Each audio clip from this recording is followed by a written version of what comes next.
Hey, what's up guys, and welcome back to another POV review.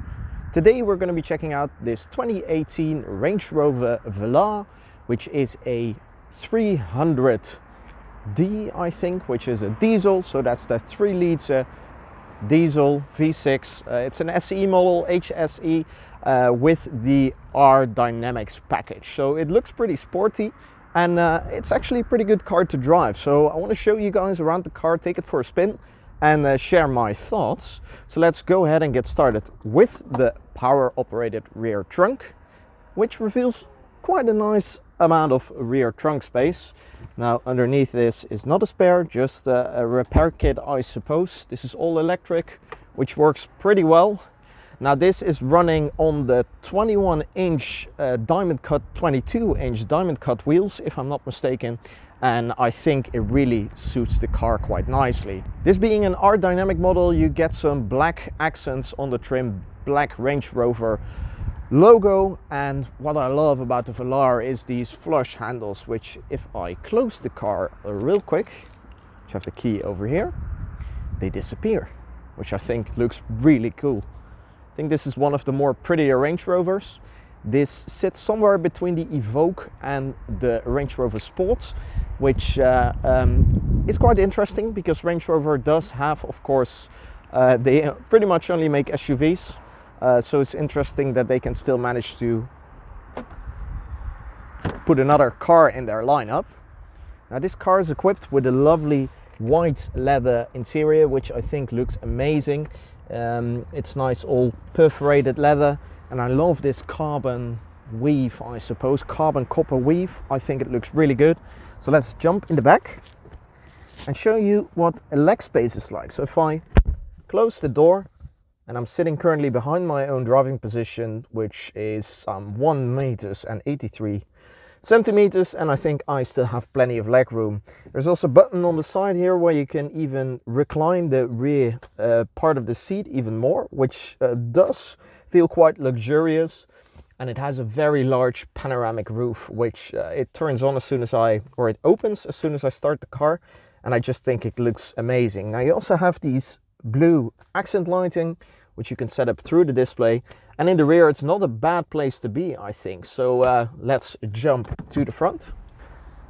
All right, so in the front of this Velar you get greeted by a lovely big digital cluster and 2 other quite nice screens. Now this car is a 2018 model, so technology then wasn't as good as it is right now. So if I start the car up, foot on the brake, push the start button, accidentally turn on the wipers, and the sunroof opens, which I think looks really good. Brings in definitely a lot of light, and you can even partially open it, which is cool. And you're greeted with these displays. Now in the center you can have a full map navigation if you want, which works all right. Not the quickest graphics, I have to say, but it does appear to work quite well. This is your center screen. Now it's all right, doesn't respond the quickest. Now this car is supposed to have Apple CarPlay as well, but I haven't been able to figure it out yet, which is fine, I suppose. Now a little bit down you have this interesting other screen where you can show different sorts of, you can either have your driving mode or your climate control, which works quite well. Now you have these 2 round dials on the left and right. They are adjustable pretty much. They are dynamic depending on which tab you selected from the screen here. So right now I am in the drive mode selector, and I can just scroll through the different driving modes, which works quite well. I've currently set to comfort, and this car is running the air suspension, which was, I think, a default option on the more heavily motorized cars, which works quite well, I think. If I switch over to climate, you can see this changes into a climate knob, which I just think is really cool. And nice little touch they have is if you press the Land Rover button over here, you get an extra cup holder, which I think is pretty cool that they hit that. I love this leather, it looks really good. This car is also equipped with the Meridian surround system, which, it sounds pretty good actually. So nothing to complain on that side. So let me jump out, pop the hood, show you what's underneath. And there you go, 3-liter diesel producing 300 brake horsepower and 700 Nm of torque, which is more than enough. It's quite an old engine actually. Range Rover has had this engine for quite a while, but they did update it to suit the Velar. That makes it so that this car is able to go 0 to 60 in 6.5 seconds, which for a diesel is pretty quick, I think. However, in the short time I've driven it, I noticed that this car is definitely not made for going quick. It is able to, but it's much more of a relaxed driving car, I think. That's why I have it in comfort as well. You can switch it over to dynamic if you want in the center screen here, and there are many other drive modes. But other than that, let's just go for a drive and share my thoughts. Alright, ready to go, foot on the brake, and this is your drive selector. So it's a knob which recesses as soon as the car is off, which looks pretty cool. So I have it in drive right now, and I let the foot off the brake and it goes, and we're off. Now you have a lovely head-up display in front, which I think looks cool. I think I can make a left here. Yes, I can. And let's jump onto the road. Now, perhaps I wasn't supposed to go here, but whatever.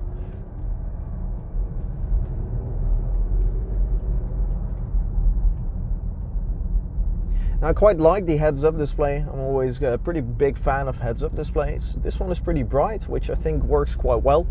So yeah, it's definitely not a bad place to be. New, this car actually costs 120,000 euros here in the Netherlands, the way it is spec'd right now. Strange thing is, it doesn't have, it's pretty well equipped, big engine, a nice leather interior, but it doesn't have heated seats. It doesn't appear to have massaging seats, 360-degree camera, all that kind of things. They appear to be missing, which I find quite interesting considering the price of this car. Coming in at 120,000 euros, it's really expensive. I think it pushes up to the Range Rover Sport price-wise, which is interesting, I think. Now let me merge in here. Also have blind spot monitors, which, yeah, this tech is already pretty old, I think.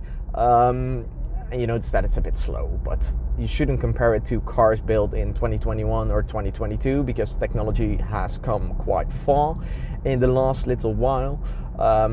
So I don't think it's fair to compare it to that. Now, also equipped with front heating on the window. So I don't know if you can see it on camera, but there are these little squiggly lines going across the entire windshield, which makes defrosting quite nice in the winter, I think, when the windshield is frozen. So that's pretty cool.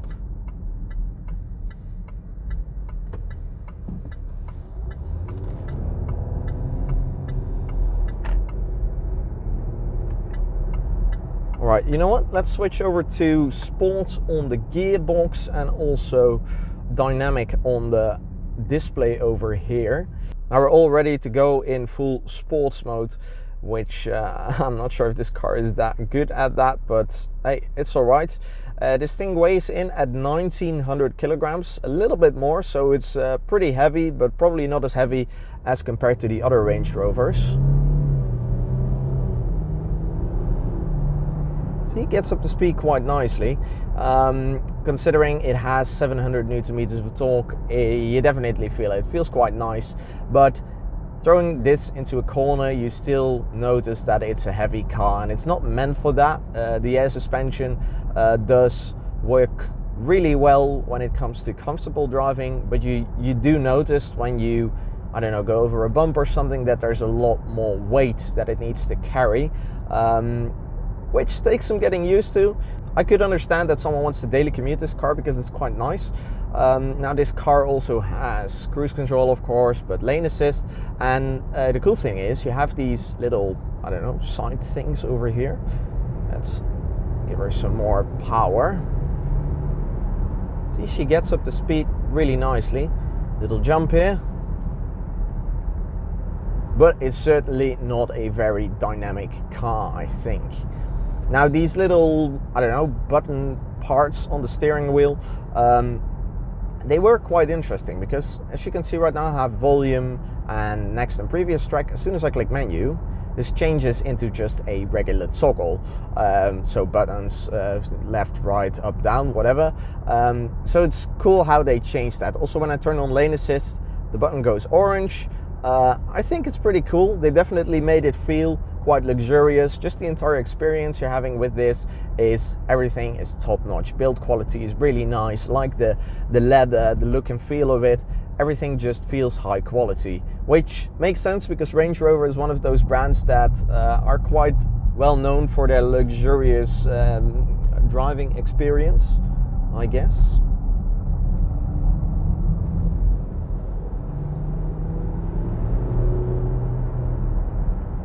See, it does alright.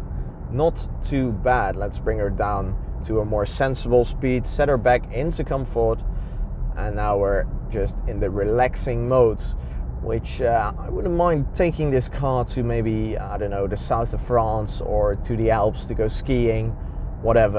I think it works quite well for that. The only thing I would like to have in that case is probably adaptive cruise control. This doesn't have it. I don't know if it was actually an option in 2018 when this car was spec'd, I suppose.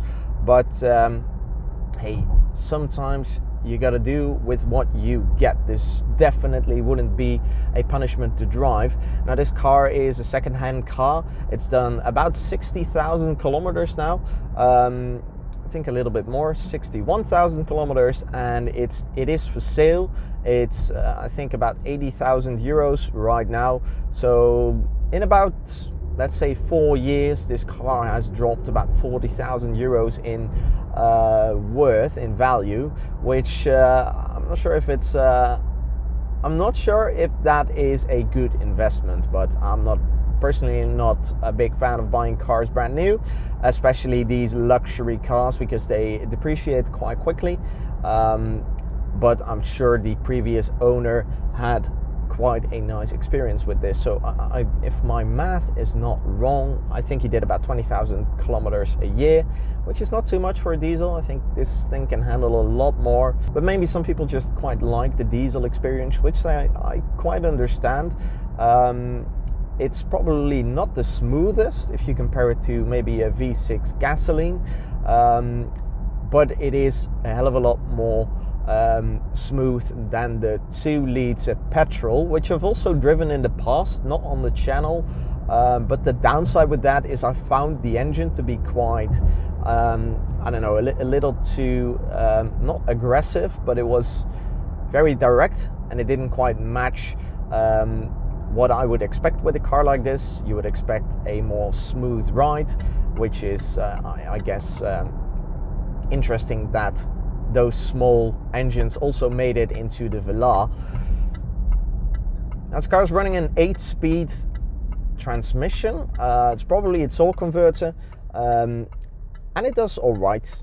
Sometimes it can be a little bit choppy if you get on it, but it's not what it's made for.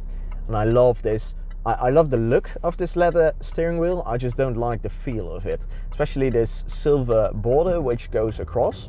Doesn't quite work for me.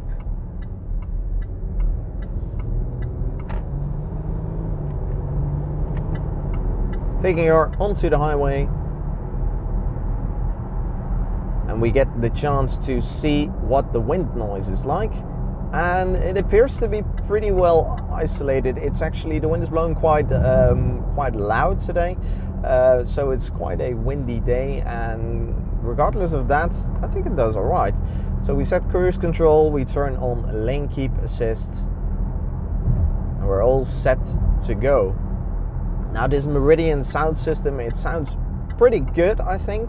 It's not the best sounding car sound system I've heard, but it appears to be working pretty nicely. Good amount of bass. You can pick a few options in the settings. Also Dolby support, I think. So in general, it's a very, I don't know, luxurious experience. And when you're driving on the highway now, you can just feel it soaking up the bumps, and it definitely copes quite well with that, considering it also has the air suspension. So I think in general, this is a pretty good car.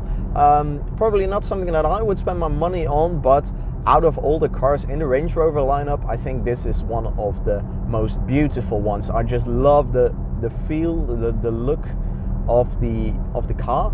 It just looks really classy and somewhat sporty, especially the flush door handles. I think they did a really good job with this Velar, and I think Range Rover can be proud of what they accomplished with this. It's just a bit of a strange one because it falls between the Evoque and the Range Rover Sport. You also, of course, have the Range Rover Autobiography, if I'm not mistaken, and that even falls a little bit higher than the Range Rover Sport, and it's apparently a lot more luxurious. So maybe someday I'll get to drive one and compare it to this, but this doesn't feel like a bad thing. The only big difference is so when this car was released, they also offered engines out of the Evoque, which were the smaller engines. I think a 2-liter diesel, 2-liter petrol, and they were just a little bit too small, if you ask me. Like 180 brake horsepower for a 2-liter diesel. It's probably fine, but considering the weight of this car, which is quite substantial, I don't think it quite fits the characteristics of it. You need either a V6 or maybe even a V8. If I'm not mistaken, there is also an SVR model of this. Not sure about the power output. I would suppose somewhere in the 500s. If they pick the engine from just a Range Rover Sport SVR, I think it is actually 585 brake horsepower, but I'm not sure. I wonder if it's more dynamic than this is. I would believe so, but I don't know.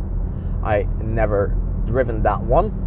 Now, talking about the seats in this car, they are really nice. They feel really high quality. There's not too much side bolstering, but it's plenty, and I definitely like this finish, the white leather with the suede, or I don't know, suede, I guess, Alcantara, I think suede side bolsters. I think it's a really nice combination. I've also driven this with the tan interior, so like the dark tan interior, and that was personally my favorite. I usually have quite a big soft spot for cars with a tan interior. I think they look really good, and I think this wouldn't also do bad with a nice tan interior. But this outside, like the exterior color of it, it's like a champagne-esque color, which I think looks really good, especially with those very large 22-inch diamond cut wheels. I think they did a really proper job with this. So that's going to be about it for this review, I guess. There's not much more that I want to share about this Range Rover.